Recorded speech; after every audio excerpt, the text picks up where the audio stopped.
My husband let me open our marriage, then disappeared after I did, leaving me with nothing. My name is Emma, and the love of my life is Oliver. We've been friends for nearly 7 years and in love for over 4. Oliver is my dream partner, kind, attractive, and financially stable, with a good income from his job. He's been a dedicated worker since the age of 15 and has no regrets about it.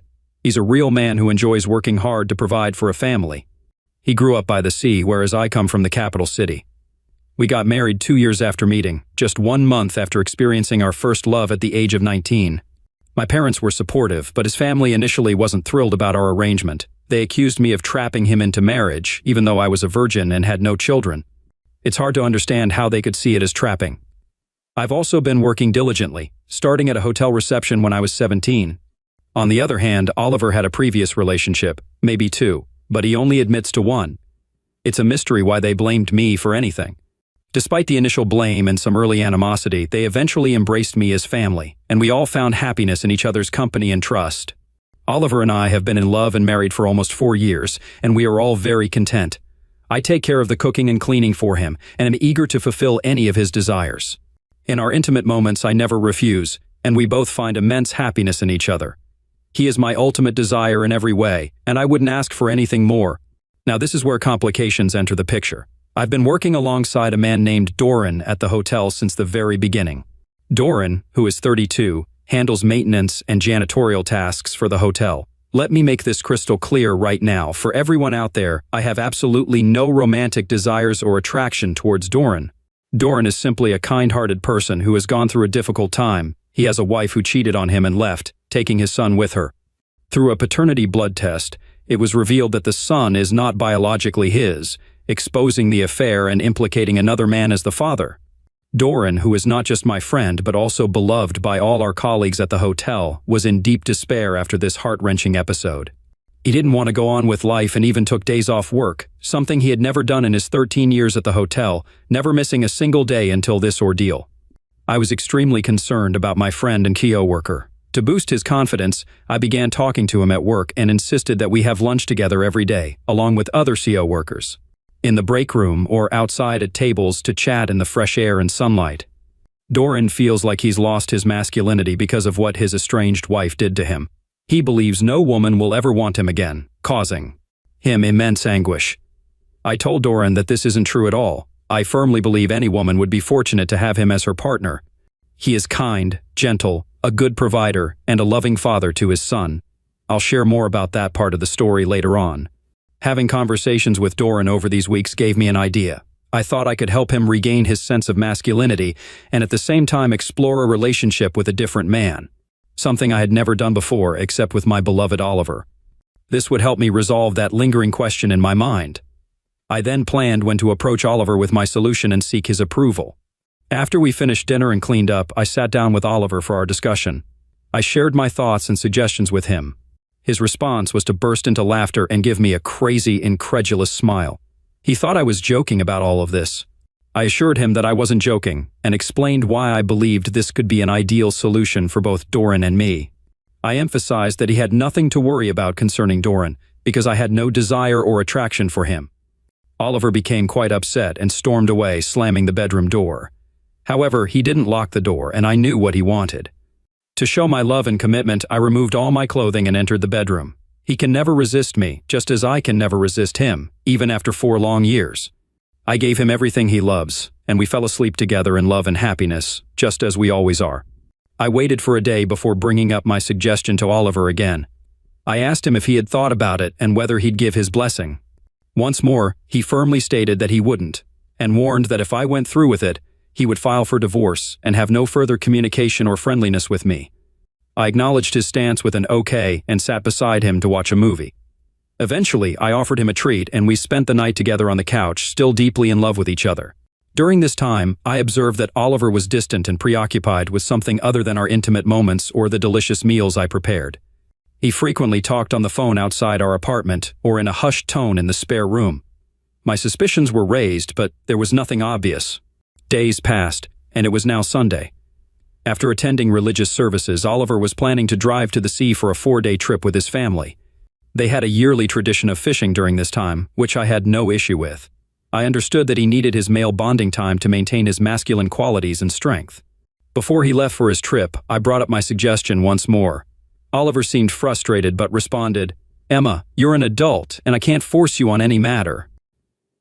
If you want to be with another man, I can't stop you. I've already expressed my feelings." About this, I hugged, kissed, and thanked him for his understanding, but he looked at me strangely before getting in his car and driving away. Before Oliver left, he advised me to remember what he had told me. I expressed my love for him and continued to send affectionate messages and texts that night.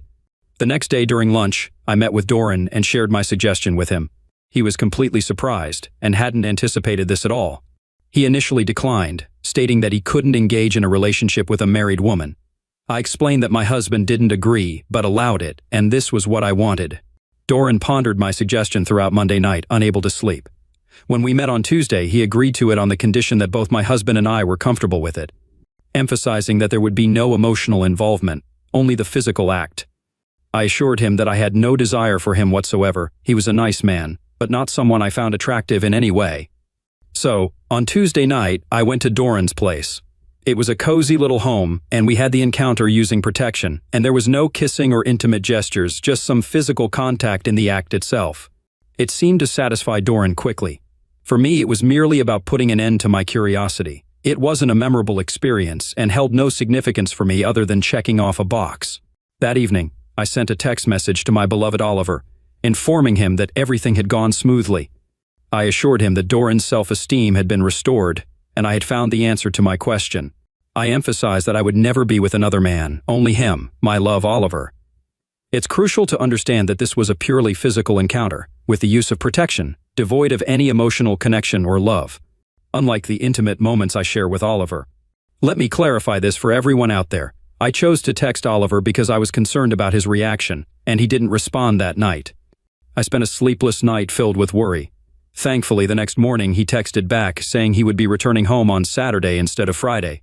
While I didn't like the idea of him being away for 2 additional days, I appreciated his understanding regarding the suggested encounter and was grateful to have his love.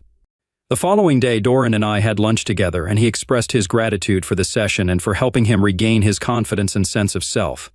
He also shared that he had been granted 50% custody of his son through the court despite not being the biological father. I celebrated this news with him and explained that now that our purpose had been fulfilled, we didn't need to continue meeting individually for lunch or other gatherings. He thanked me, understood, and assured me that he wasn't a deceitful person. During this time, I continued to send loving texts and intimate photos of myself to my dear Oliver. However, his boat had poor service, so his responses were infrequent, and he mainly expressed his anticipation of seeing me on Saturday. I was filled with excitement and love, eagerly awaiting his return. But unfortunately, this story takes a painful turn. On Friday, after a long day at work and shopping for Oliver's favorite foods, I returned home to a shocking sight. My apartment was empty, and divorce papers were placed on the counter accompanied by a note. The note stated, "I thank you and wish you good luck and success with Doran," signed by my beloved husband Oliver. I was overwhelmed with tears and disbelief, knowing that this decision was not his own, but influenced by his family's disapproval of me. Oliver would never willingly do something like this. He had taken away all the furniture, silverware, cups, glasses, and linens, leaving only a single set.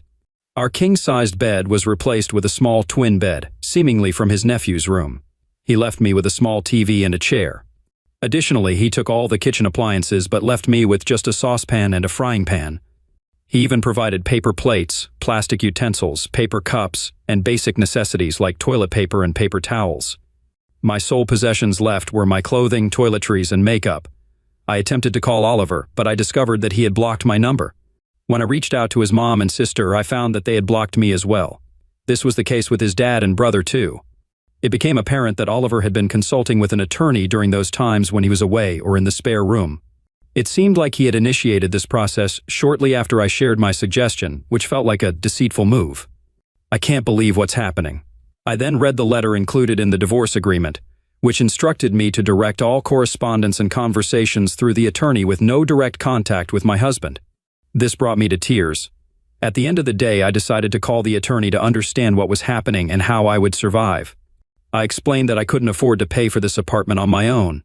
The attorney informed me that Oliver had covered the lease payment, including basic utilities, for the remaining 3 months on our lease. However, I would need to manage expenses for video service, internet, and cell phone on my own. The attorney also mentioned that when the lease expires, Oliver had terminated it. If I wanted to stay, I would need to renew it with the landlord. I'm left wondering how I can manage to stay when I can barely afford it. Is this how a man treats the love of his life and a woman who gave him everything, from love in various forms to cooking, cleaning, and running all errands? Oliver always had to ask, and he would get whatever he wanted. Now I'm on the edge. I couldn't sleep that night, and the following day I decided to visit Oliver at his job site. I was informed that he had taken on a job by the shore and specifically requested to work in that area. He's a skilled concrete worker, one of the best, especially for someone so young. I asked the foreman to let him know I was there and that I loved him, and he said he would pass on the message. I'm overwhelmed with grief. It's truly unbearable, like experiencing a death and loss. I confided in a friend and co-worker about everything, and she couldn't believe my actions. She's the one who initially suggested the idea. When I questioned her about it, she said, "Yes, I mentioned it, but I never thought you'd actually go through with it. It was just crazy girl talk." The following day, I took a bus to the seaport since I don't drive. I went to my in-laws' home, and although I wasn't exactly welcomed, they allowed me inside and prepared a meal and coffee for me. I explained the misunderstanding and how I love Oliver deeply and eternally. They were kind, but Oliver's mother told me that he doesn't want to see me again and suggested it would be best if I never contacted him. I expressed my inability to do that because he is my entire world. Oliver was working 100 kilometers away, and his family didn't welcome me to stay with them, so I had to take the bus back to my empty apartment. I cried the entire journey and continued crying all night. I even had to take some time off from work the next day to collect myself. Now, I need your help with my question. How can I regain my husband's love and mend this misunderstanding? Please, I'm not looking for judgment or criticism, as I've already received plenty of that in a previous post without any helpful suggestions or actions. All I'm seeking are practical steps to win back my man, the love of my life, because I can't continue like this. Your assistance is greatly appreciated. Update 1. Let me address some questions from this group. Yes, I believe in God and the sanctity of marriage. Do you? No, I was not unfaithful to my loving husband, and I would never engage in such behavior. It's quite audacious to even suggest that. Yes, I do consider myself a good girl. How many 24-year-old women do you know who have only been with one man and had just one other latex session? I can answer that for you, none, unless they're nuns. No, I have no intention of having any kind of relationship with Doran beyond being co-workers. There's no attraction or desire there. What I did for him came from the kindness of my heart. I take pride in helping him, and it's ultimately up to God to judge me, not any of you. No, I will never be with another man in the future. Perhaps you should ask these questions to your own significant other. Why not? Because you don't want to hear the truth? No, I didn't diminish or disrespect Oliver. You haven't met my husband, so you can't judge his masculinity. I know he's more of a man than anyone here. No, I haven't disclosed the situation to my parents or other family members. But I'm confident they would be proud of their daughter for doing what's right and selflessly helping people. No, I have no interest in engaging in latex sessions with any other individuals in this group. Many of you seem to have bitter attitudes. Update 2, well, I have to provide another update, and it's quite an unfortunate situation. It's been a whole month since I've been without my husband, and I feel utterly empty and heartbroken. I've made every effort to contact him, but there's been no response. I've even resorted to calling him from other people's phones and leaving heartfelt messages. But it seems he's screening his calls and has never returned any of them, despite my pouring my heart out to him. I went as far as having Doran call Oliver and leave him a message expressing gratitude for his act of kindness and how it saved Doran from a life of misery. Doran told Oliver that he sees him as a great man and will forever be indebted to him for his actions, emphasizing that there's no love or interest between me and Emma, we're just colleagues. However, Oliver hasn't responded to any of this. I decided to confide in my parents and brother about my divorce, but their reaction was far from what I anticipated. They're very angry with me and can't see the good deed I did, only focusing on the perceived infidelity. No matter how much I try to convince them that it wasn't cheating but a selfless act, they remain unconvinced and express disgust towards me. They've even suggested I go to confession every day for the next year. I believe that in the end, it's up to God to judge me, not the people on this earth, including my own family. Final update. Okay, I wasn't planning on returning to this troublesome post, but some kind-hearted people have asked for an update, so here it is. I really wish I could block all those bitter individuals in the comments. Anyway, let me fill you in on my current situation. I'm now living at our community hostel because my lease expired, and I don't have the financial means to afford rent in the capital city. It's a decent place, but it's only a temporary solution. I could have stayed with my parents, but I chose not to since they don't understand my perspective. Now, about the divorce, it's official. It might just be the quickest divorce in our country's history, which seems to be my luck, but at least I have faith in God to support me. The judge appeared to be quite traditional and didn't seem to have much regard for women in today's world. He viewed my suggestion as nothing more than cheating and disregarded the fact that I had helped Doran regain his life. He simply stated, "You can call it whatever you want, but it's cheating and a breach of your marriage."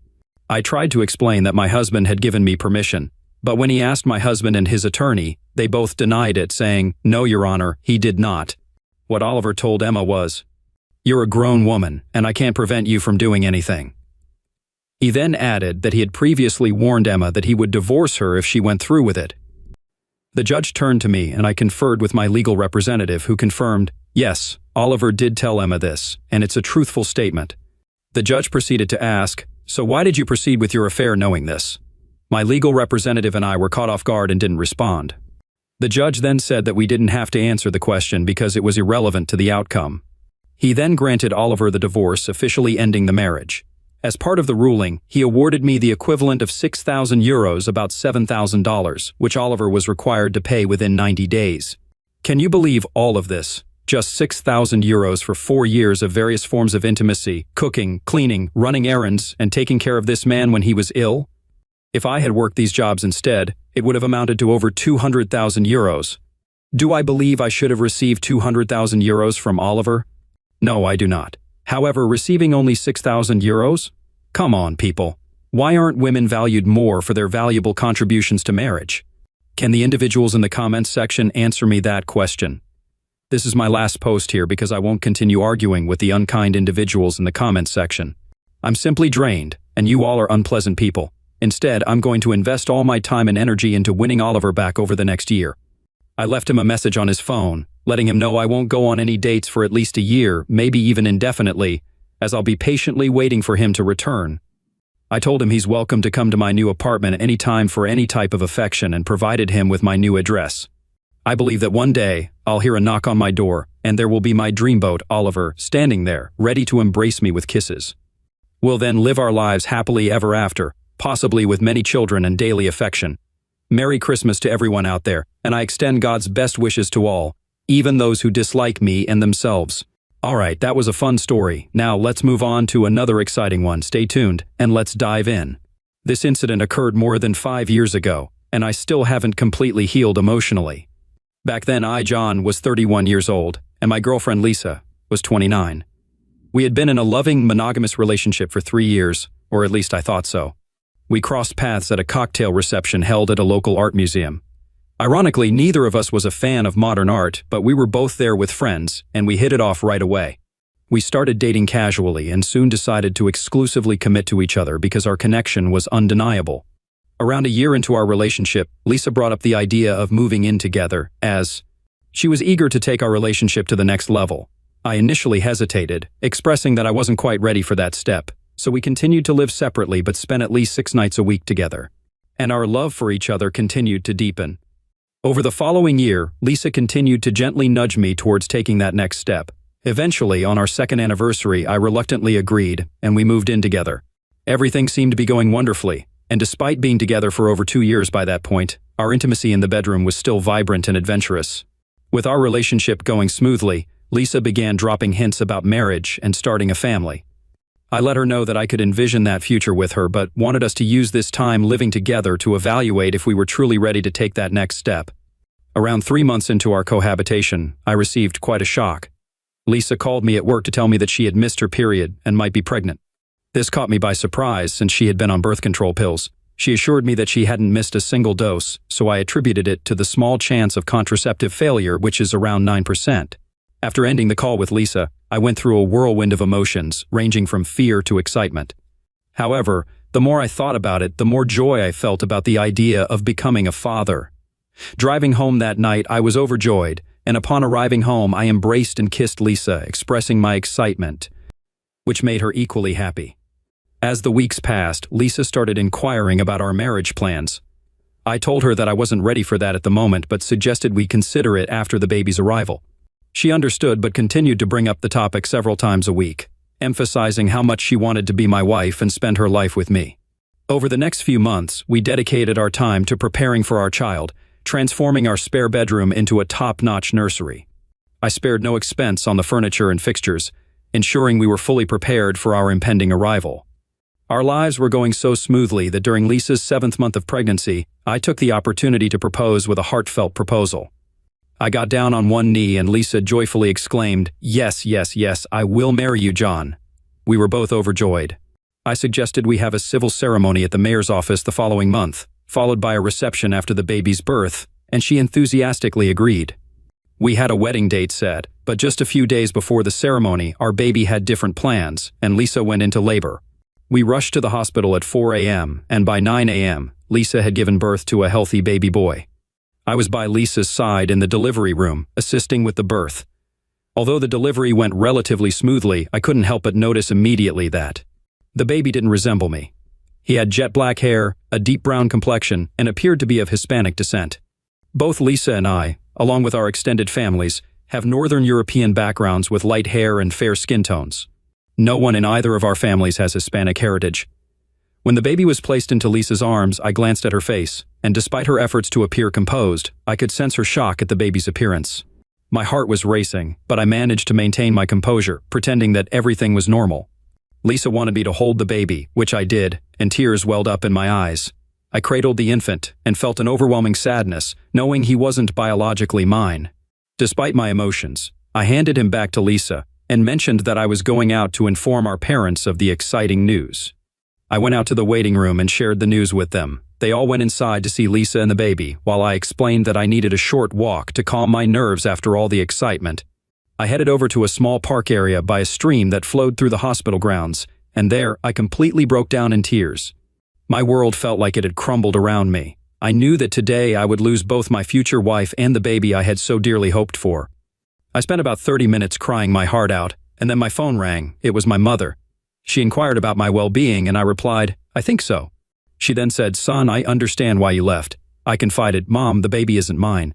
Her response was comforting, "Son, I know, and I'll stand by you no matter what decision you make." With that assurance, I regained my composure, went to the restroom to freshen up, and returned to the room. Upon re-entering the room, only Lisa, her parents, and my mom remained. The baby had been taken to the nursery, and Lisa was understandably exhausted from the childbirth. I suggested that we all give Lisa some much-needed time to rest. As we left the room, Lisa asked if I could stay with her, but I gently replied, "Babe, it's best for you to rest without talking." We all headed to the cafeteria and spent a few hours there while Lisa got some rest. Upon returning upstairs, I allowed her parents to check on her first. After spending about half an hour with her, they relayed that Lisa wanted me to be with her, so I went in to comfort her. Lisa began talking, expressing her happiness, and asked if I was happy too. I reassured her that I was thrilled that both she and the baby were healthy. Concerned, she observed, "You seem distant. Is something wrong?" I replied, "We need to talk." She inquired, "Talk about what?" To which I responded, "The baby." Perplexed, she asked, "What about the baby?" That's when I disclosed, "Lisa, the baby is clearly not mine." She reacted defensively, stating, "It is your baby. Who else would it be?" I challenged her, saying, "You tell me." Her response was tearful sobbing, and I allowed her to cry for what felt like an eternity but was actually closer to 10 minutes. After she composed herself, I pressed further, asking about the father of the child. Through her tears, she confessed, "You are the father." I didn't accept that and insisted, "Lisa, please don't lie to me." She fell into a silent daze, staring straight ahead. Eventually, she broke the silence, saying, "I'm so sorry, John. I was unfaithful, but I want you to be the baby's father."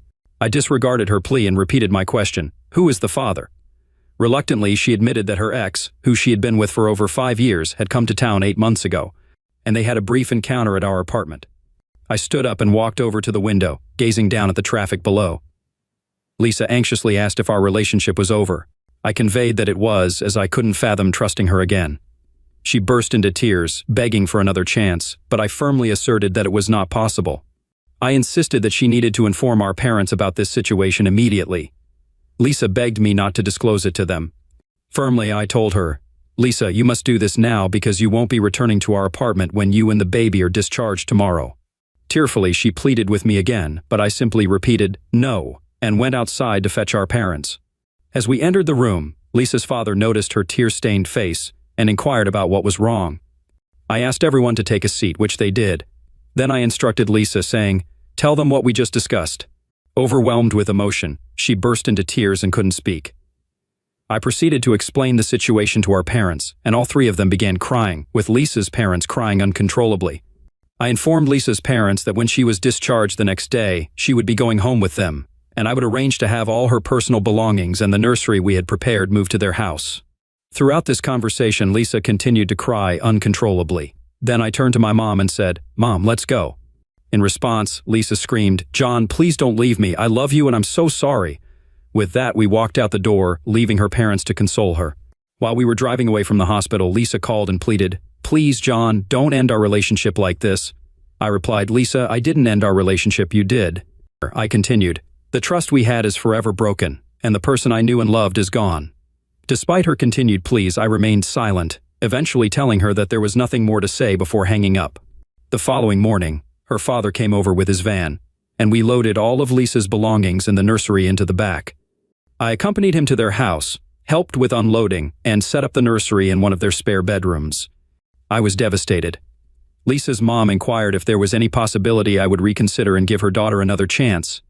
Politely, I explained that it was not possible because I could never trust Lisa again, and I would never be able to love the child that was conceived by another man. With this, her father drove me back home, where I spent the next day crying my eyes out. Over the course of the next week, Lisa reached out to me relentlessly, making over 100 calls and sending numerous texts. She professed her love and asked for another chance. Initially, she understood my reluctance to marry her and become a father to her child. Instead, she suggested that we continue dating as we were before. I chose not to respond, and eventually, the messages ceased. Undoubtedly, this has been the most challenging period of my life. Although I have no intention of being a part of Lisa or her son's life, I do entertain the thought of meeting him for a beer when he turns 21. I'd like to express my gratitude for his early arrival, which prevented me from marrying his mother and further complicating my life. My parting advice to all men out there is to consider obtaining a pre-birth paternity test with every pregnancy. It can save you a lot of wasted time and heartache in the long run.